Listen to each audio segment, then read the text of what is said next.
Hi, everybody. My name is Richard L'Esperance, and I go by the name of My Man Richard. Welcome to A Better Lifestyle. Today, I have a special guest. His name is Kenneth Burks. Kenneth Burks.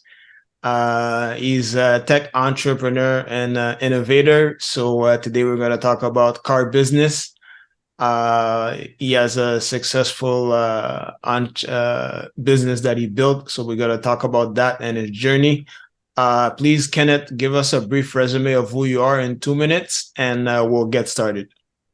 Absolutely. Thanks for the opportunity today. I appreciate you having me on and allow me to tell a little bit about my background, our company, and introduce ourselves to your audience.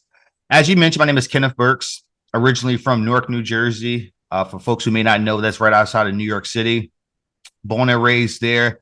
My background is actually in mathematics, and it really speaks to my problem-solving ability. Since a young age, I was always, in my eyes, an innovator. I found the problem, I wanted to find a solution, and take that, math background to the automotive landscape. I started my career in automotive, again, with a math background, back in 2014, working at the Firestone Complete Auto Care Center. And essentially there, I work with end consumers, business owners, etc., helping them, maintain their vehicle. A customer would come in for 4 tires, a transmission job, etc.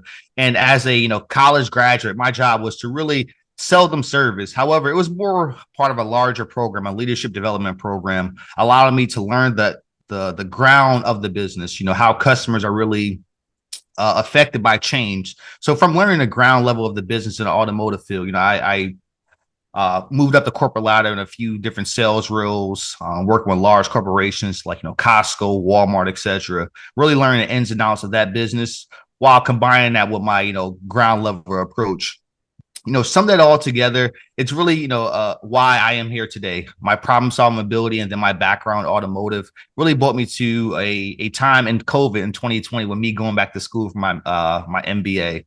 And with that, the sole reason was to again, to continue to climb the corporate ladder, but more so to really, bring a business to life that I started back in 2017 with CarKenny. And CarKenny is the future of mobility. We have a few different products and services that really fall under that. But essentially, we are building a platform that helps us scale to the next level of mobility. And that breaks down to two different areas. On the one end is security. The other end is accessibility. But again, my background in mathematics and problem solving and business really speaks volumes to who I am as a person and the products and services I try to bring to the market. Okay.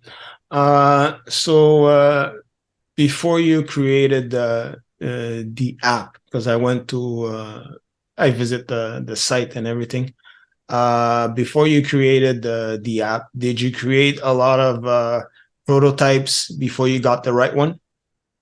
Yeah, so it's definitely a lot of trial and error. And I would say the good thing about my journey to being an entrepreneur and a founder is I started internally. I started building these products when I was still in corporate America. And in some sense, it was, kind of not a direct product that I have now, but a lot of these offerings were already, alive in my corporate role. So for example, when I was at Bridgestone Tire, they were looking to upgrade their fleet management platform, and I came to the table and recommended a few products around video telematics. So to answer your question, yes, it took a lot of trial and error, a lot of MVPs, a lot of prototypes, etc. But I built this proof of concept in my corporate job back in 2017, 2018, 2019. So I used a lot of those iterations, a lot of those learnings from corporate America, seeing a lot of investments happen on the corporate side as well and retail side to really help our product get to market where we're at now. So yeah, to answer your question, yes, it wasn't an overnight success. Definitely a lot of trial and error, a lot of putting MVPs out in the market, asking for feedback, getting that feedback and then iterating. So if someone wants to if they have an idea for a product that they want to create, where should they start, and how can they get that product off the ground? That's a great question. I would say the $1 million question these days, especially there's a lot of energy in pre-seed companies, or essentially companies right at the ground level, essentially starting. There's a lot of money being put into this because of some financial hardships in the market. Investors don't want to put their money into kind of later stage companies that have already matured, like a Uber or a Stripe or somebody who's already, basically IPO'd or near IPO. The return on investment is not as high there. An investor may get, 2 times the return. Whereas though nowadays, a lot of money is going to, pre-seed or very early companies where, investor can essentially, 10x their money, 100x their money. So to kind of go back to answer your question, I would say it first starts with doing the research, finding a problem that you're passionate about. It should be something that you deal with every day, or you seeing firsthand how that problem is affecting consumers. And once you kind of have that problem and that conviction, a lot of things start to fall into place. You can start to do, customer journeys and customer research and getting customer reviews to find out exactly, let's dive deeper into your problem.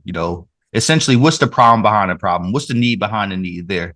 And once you find that need, curtail a solution to them. Sometimes it's just throwing things at the wall to see what sticks. And then finally, seeing there are customers out there willing to pay for that product. Once you kind of do that groundwork, building comes a lot easier. If you are a technical co-founder or a technical founder, you have the ability to build yourself.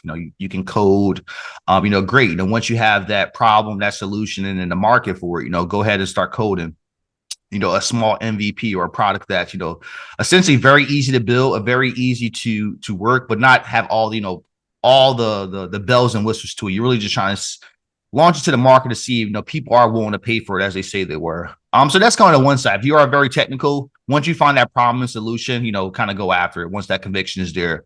On the flip side, and this is probably where a lot of folks fall, is they have a product or they have a idea, they have a problem and solution, but they can't build it themselves. They're not a technical founder. They didn't work for Google or Apple or come from Stanford and Harvard and have a great connection.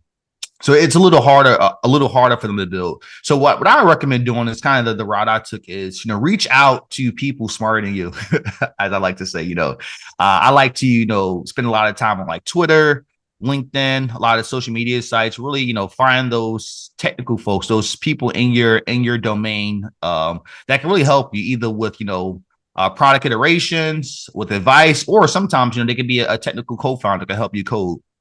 So I would say really surround yourself with smarter people. And it's really where you find those, in this age of, COVID and virtual world, spend a lot of time on the social media platforms, finding those virtual networks. But, as people are getting back outside, going to startup meetups, going to seminars, going to conferences in your domain space, because you never know who you can meet can help you get your product from, something on a napkin to actually having a product on the app store. So I would just say really taking advantage of, your domain expertise and then really reaching out to people close to you that could help you get that product from, stage 0 to actually stage 3 or 4 where it needs to be. Okay. And how's the patent process? How does someone get a patent if they want to get serious with the idea and the product? Yes, I would say kind of back to the previous question. If you are a patent attorney, you have some patent law, it's easy to, find a problem and a solution and get a patent. But again, for the large majority of people out there, they're not a patent judge, not a patent attorney, don't have that domain expertise. So kind of the same rules apply. Find a problem that you're passionate about, find a solution, find some conviction, and then reach out to people smarter than you. What helped for me is, I'm no patent attorney. I have no patent background, but I always knew that this idea was patentable because I reached out to some attorneys to have them do a kind of an analysis to see, hey, if I was to move forward with a patent, do you think this would be approved? And once I got that confirmation that, hey, this is patentable, and I did that analysis back in 2017. I set it on for a while because I didn't have the finance to really go after it. But essentially, once I came around that, hey, this idea needs to move forward, I reached out to my professor at business school. I let him know, hey, I'm building this product. I know you're you're a very good networker, a very good, you have a great Rolodex there. So could you reach out to people in your network to see if there's any patent attorneys there? And 24 to 48 hours, he turned around with a few attorneys that could help. So that was kind of my route I took. I reached out to some people close to me, but I would just recommend that there. So again, once you find the conviction and you know that you can't do the things yourself, reach out to people out there that could help you. You can start on social media, there's places like Upwork and things of that nature that you can find smarter people, attorneys, coders, programmers, etc., to help you build. So that's really my advice there, is really ask for help. The something I live by is closed mouths don't get fed. So if you're not telling people what you're building, asking for help, nobody is going to help you. And how much does it cost, like on an average, to patent your idea? Yeah, I would say that really varies based on the attorney you go to, the state you're in, how complicated the patent is, as well as in this game of inflation. I got my idea patent. At least we started the patent process. It was in a few stages of provisional patent, something just to put it in the market so we can get our name in line, and then we did a non-provisional patent, which you can't actually change. Followed up once we were once we had all the details there. But yeah, I would say that price varies. But I would say you're probably looking at north of $5,000, $5,000 to $7,000, depending on, again, the attorney you go to, how good they are, how in depth your patent is. But it's definitely not something cheap that it's not going to be cheap to get to market. So you really need to do the due diligence to see, is my idea of, worth patenting? Is that the first step I should take? Or should I, do some ground research first? Should I build first? Should I do, marketing first? So it's some strategy you'll have to, use internally. But if patent is the way you want to go because you have something that you think, should be protected, I definitely recommend, finding people out there that could help you. And how long is the whole process? Yeah, another complicated question. I would say in the name of COVID, a lot of things slowed down. I was talking to people, before COVID, who would say that, sometimes it's a few years. You can actually pay to get it expedited if you know the process. But I would say it's definitely, especially now during COVID, it's a few years. We filed our patent back, I want to say August of 2021. And it's now in February of 2023, and it still hasn't been approved. I mean, it's patent pending, and that is a lot of protection there, just having that patent pending stamp and being in line. But yeah, it's a long process, and we're going on 2 years right now. Okay, so how does it work if your patent is still pending and you're doing the business, like the product is still out? So how does that work? Yeah, so it's kind of a stamp of approval in a sense that, hey, we are in line for this. We are building this, and if this gets approved, this is our official stamp of approval. But the analogy I would give is, it's something that investors look for in lieu of the official patent. It shows that you guys are in line. You guys are doing the due diligence. You guys are doing the legwork to get this, because some things you can't control. Like I said, with the timetable right now, due to the pandemic, there's been a lot of influx of applications with patents, trademarks, copyrights, things of that nature. So a lot of these guys are just bombarded with applications. So some of the things you can't control, but patent pending does protect you that, hey, we are in line. The USPTO knows that we're in line. They have an application. So, hey, buddy, if you're looking to steal this idea, be wary that if this gets approved, we're probably gonna be coming after you to sue. Now, if it doesn't get approved, the person who's copying you, kudos to them. But that's kind of the idea of patent pending is, it's the best layer of protection you can have until that patent comes online, because you're letting people know that, hey, this is what we're building. We are in line. So watch out. But on the flip side, when that patent is pending and it is in line, everybody can see it. The example I'll give is, we have a patent pending now, and anybody who submits a patent that's in reference to our patent, the USPTO puts it on your site. And I saw a few weeks ago that Microsoft filed a similar patent to ours that really speaks to, because what our patent is essentially, it's like a black box for your vehicle. We tap into the vehicle's computer or black box and extract real-time information from that, like GPS location, camera feed, sensor data, etc. We timestamp it and save it to the cloud for you to use at a future use. Maybe you're in an accident, maybe you got pulled over, maybe a vehicle was stolen. You have the access you need for that vehicle in real time or playback. And Microsoft actually put out a similar patent. Theirs is titled Post-Vehicle Accident Report, something to that nature, where they're essentially trying to put together the same pieces of the puzzle to use for their need. So that's one of the kind of the downsides to patent. It's not saying that Microsoft copied us. I'm sure there's a lot of smart people at Microsoft thinking the same thing, but when you are in line, people can see that. But again, on the flip side, you are protected if it gets approved. So it's kind of like a double-edged sword that you have to kind of analyze with your team before you put your name out there. Mhm. How was the funding process for everything? Hey, you're going with all the great questions, man.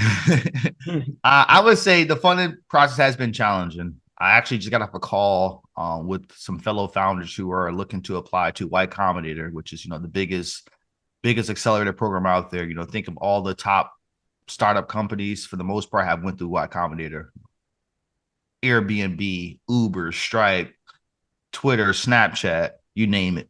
But with that said, you really have to put your company, you have to position your company in a way that it's hard for investors to say no.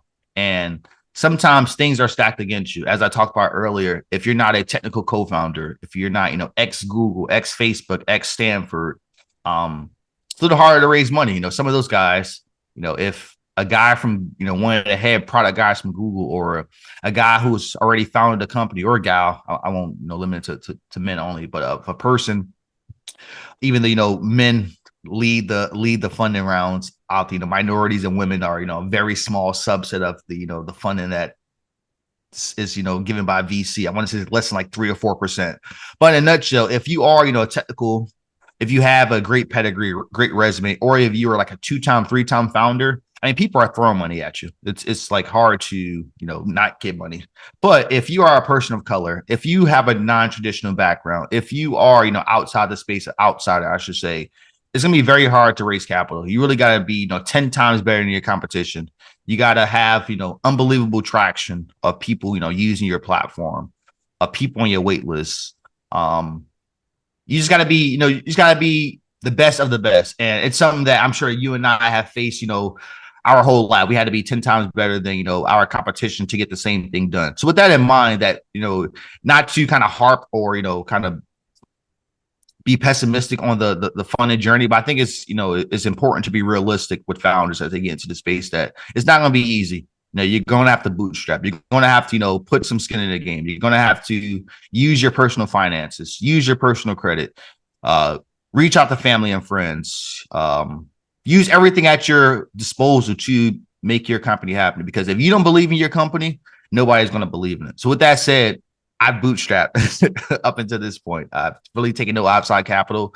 I've used my own funding to, get the patent filed, get trademarks filed, to market, to build, to land partnerships. It's all out of my own capital. And something that I'm very proud of, because, when you invest your own money, you're willing to go a lot further, versus if, if something was given to me, I may not have the same level of attachment to it, or the same love for it.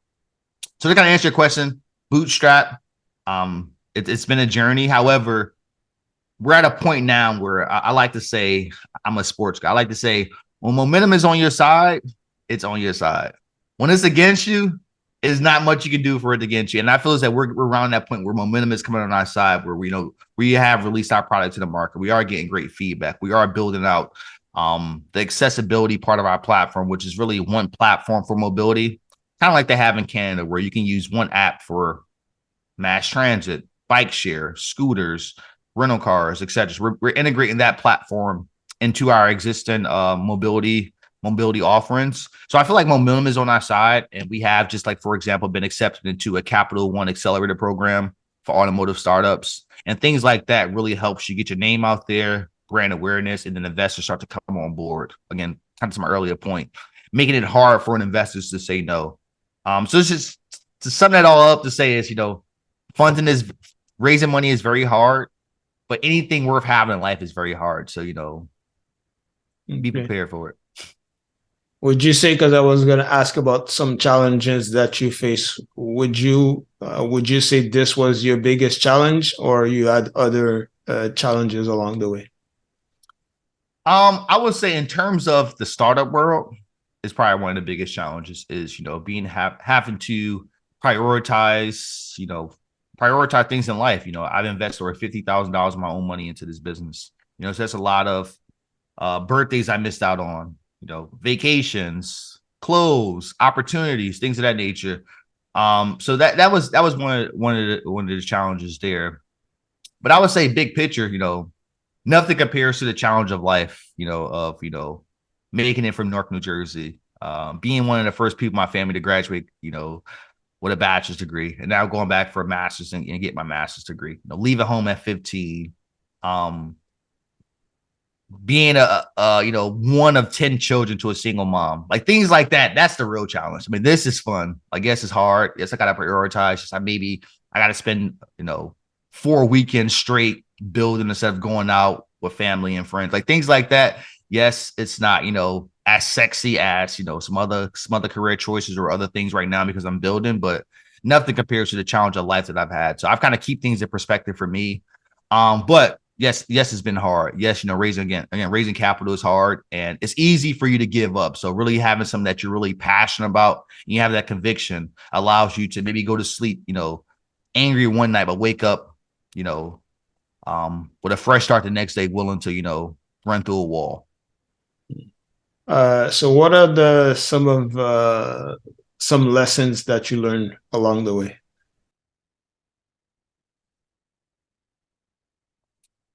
I would say the biggest lesson, and we've kind of touched on this earlier with, how many iterations that I put out. I would say one of the biggest lessons in the startup world, and, it really takes you to kind of re-engineer your thought process. In this startup world, failure is actually your friend. Like you want to fail, but the key is you want to fail fast. You want to fail early. You want to fail in the early stages, because when you're kind of building, people appreciate your failure. They appreciate you being vulnerable. They appreciate building with you, like seeing a product go from, stage 0 to stage 5. Like if you can imagine, if you were one of the first Uber customers or one of the first YouTube customers, one of the first Amazon customers, and kind of like seeing how that page looked, 20 years ago, 10 years ago, into like, where is that now? And all the offerings, you're like, wow, this is great. I was one of the early adopters. So that's one of the lessons there. Is like, you got to embrace failure. You got to embrace, put your name out there and being told, hey, your company sucks, but I see the vision. Come back to me when you've kind of figured that out. Like things like that. It's hard to hear that something that you're passionate about, that you invested a lot of time, finances, and money into, sucks. But it's like that idea of failure really, again, helps you, like, because you get unbelievable lessons in that failure that you would never get in the success. Like if you have early success, maybe when failure comes down the line, you're like, oh my God, I don't know what to do. But if you have that failure early, it kind of grounds you. Allows you to kind of, weed out some of the things that don't work and focus on the things that work. So there's probably a number of things I could say in terms of lessons, but that's probably the biggest lesson that I've taken away from the startup journey. And then applying that to other aspects of life as well has been really great. But just the idea of failure is not bad in this space. It's actually great. Okay. So my other question may be a little bit similar, but maybe you could give another perspective. So what advice would you have for someone who wants to create a product from scratch? Yeah, I would say, going back to my original point of, do the groundwork. I would say it's probably best to build something in a space that you have domain experience in, because you'll have some secret sauce that nobody else has, because you've lived that, you've seen a problem firsthand. So I would say that's usually the first stage, is do the groundwork. I like to sleep on things before I, move forward with, especially if it's like something big in my life. And I like to call my mom and tell my mom about it, sleep on it, talk to friends, maybe put it on social media, kind of get some feedback, see what people are thinking. So I would say just kind of like doing the groundwork needed to kind of put a business plan together, put a pitch deck together. And that could be, again, going on social media and doing a poll.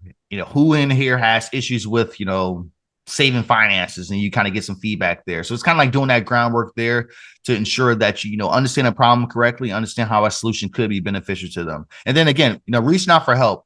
It could be finding fellow founders building in your space who can help you, because a lot of great advice you'll get is from people who have went through the journey that you're trying to go through, versus, people who are trying to invest in you, or people, outside your space. Typically the best advice comes from people who have, kind of walked that same journey. So I would say reaching out to help. And just kind of give a different point than I gave earlier is, I would say look for programs out there to support you. Right now, there's a lot of free programs who offers, advice. Like think of like an accelerator or incubator program, where their goal is to help you go go from, an idea on napkin to actually something, on the app store, or even like, a functional website. And sometimes these things cost. So I'm not saying that it's going to be always free. You got to be willing to invest in yourself and your journey if you believe in it. But I would say those are probably like three good areas that you can focus on if you want to get, a business from the ground. It's making sure you understand the problem correctly, do a lot of the research, customer feedback and journeys, reach out for help, albeit social media, Upwork, Fiverr, local places. And then again, probably look for some resources out there like incubators, accelerators, programs that their mission is to help startup companies. Okay. I was going through your website. There's some service that you offer. I think it's vehicle management and stuff like that. Can you explain a little bit what are those all about? Absolutely. Yeah, I would say it's probably best to speak to like where the company started from just really quickly. So I was working at Bridgestone Tire, was traveling to Vegas one weekend, going through a speed trap, and I was pulled over. It was a weekend. I was just traveling for leisure. I was pulled over speeding, and I had no way to prove my speed. So I thought, like, hey, I need to build a device that allows you to, prove your speed at any given time, prove your location at any given time, to say that, hey, I was actually here and not there. No, just kind of unique examples. And then I thought, yes, there's a market out there for customers like that who face that same challenge, but also for all the, parents out there who are looking to monitor their teen driving, to secure their teen driving, or all the vehicles owners out there who are looking to monetize their vehicles and need a platform to secure those vehicles while they're being monetized. And then again, it correlates to my work at Bridgestone Tire, where I help kind of, build some of these products internally. So in a nutshell, our platform today, I like to say it's a Ring doorbell for your vehicle. The same technology that Ring doorbell brings for security for your home, we bring that same technology for your vehicle. So you can imagine, like, have access to GPS location at your fingertips, vehicle health data. How my vehicle is doing health wise? Is the tire pressure right? Is the battery pressure? Is the battery right? Remote access, etc. So that's kind of some of the features we bring together in a platform for mobility. And what's unique about us is we're brand agnostic. We connect to over 33 different brands, totaling about 153 different vehicles. So if you are like say a parent, you have a Tesla at home, a Ford, and a Toyota, because your wife drives a Toyota, you drive a Tesla, your kid drives a Ford. That's essentially like 3 apps you need to monitor those vehicles. Well, we bring it all together under one platform. So that's in a nutshell, like how we provide vehicle management and car safety now for consumers. Okay. Where can people find you on social media or the internet? Absolutely. I would say you can find us at our website, www.carkenny.com. And it allows you to, to download our mobile app as well as, play around with our web app. In terms of on social media, the business pages are all CarKenny Inc. CarKennyInc. You can find us on Instagram, Twitter, TikTok, Facebook, etc. In terms of my personal page, just really quickly, for folks who are, because I'm very vocal on the personal page, I love to help fellow founders. You can find me at Burks, Burks, KK01. That's my Instagram and Twitter. And then finally, I'm on LinkedIn as well. That's probably a great place in terms of professional wise to reach out to me. Kenneth Burks. That's Kenneth with an I, KENNITH BURKS. Okay. Any quick last word in regards to everything we talked about? Yeah. I just want to speak really quickly to, kind of platform versus product, especially as maybe some of your guests here looks to build out their own products. I saw some interesting one I learned about it in business school, but it was kind of reiterated to me recently from an investor, and he was saying that at this investment stage of the journey, he's investing very early. Again, for the reasons I mentioned before, that it's a lot bigger return to invest early versus investing late. But it's also risky because, in an early company, your money can go to zero, but it also can go to, 20 times, 100 times your money. But with that said, he was mentioning that he doesn't invest in just products alone. If you just build one product, it may be a fad, it may do great, but it may tail off. But he invests in platforms because a platform is something you can build on top of. An example of a platform is like the iPhone. It's something that you can build on top of with apps, like, apps like Uber wouldn't exist today if it wasn't for iPhone. And same can be said about artificial intelligence these days, like OpenAI or ChatGPT. It's kind of a platform that a lot of companies are building on top of, or even they are building on top of them themselves. So that's kind of the idea of what we're building at CarKenny. We're building a mobility platform that one of the products is, car security. We have a lot of, patent pending car security features, as I mentioned today. We also have accessibility, as I mentioned, one platform for consumers to get around. So again, if I'm traveling to Montreal, I'm sure that I'm going to need a few modes of transportation to get around. I may fly there, and then I may want to go downtown to the city. So I may take a Uber or Lyft, or hey, I may want to take a bus or a train because I want to, do my part to help out with emissions. One platform allows you to get all those modes of transportation done. Plan it, book it, and pay for it. So that's another product that we are offering. But there's other products that comes off of that. So again, that's kind of the idea of when you're building a company, you're trying to build something. Think bigger than what your mind is limiting you to. Sorry, I had a little tongue twister there. If it is let's say you are building, a barbershop, you want to build a barbershop. How can that barbershop turn into a platform? How can you add technology to that barbershop? And maybe it's a plethora of barbershops. Maybe it's a plethora of beauty products that you're offering, and barbershop just seems to be one leg of that. So that's probably some lasting advice that I want to stick home is as you're looking to build these companies, kind of think bigger, think platform, think, how I can, have people monetize, my offerings while I'm still making money off what I'm bringing value to the table every day. So that's just one of the points that I've been, kind of been simmering in my brain. So I would like to, kind of pass the message along. Okay. Thanks a lot, Kenneth, for being here. It was nice meeting you and talking to you. I hope people got some I hope people got some insights from that episode. I know I did. So it was a great interview, and like I said, it was nice to connect with you. Thank you, everybody, for taking the time to listen and watch this podcast. Welcome to A Better Lifestyle. My name is Richard L'Esperance, and I was with Kenneth Burks. Sorry, again, the name, Kenneth Burks. And we'll see you on the next episode, everybody. Bye. Thanks, Kenneth. Absolutely. No problem.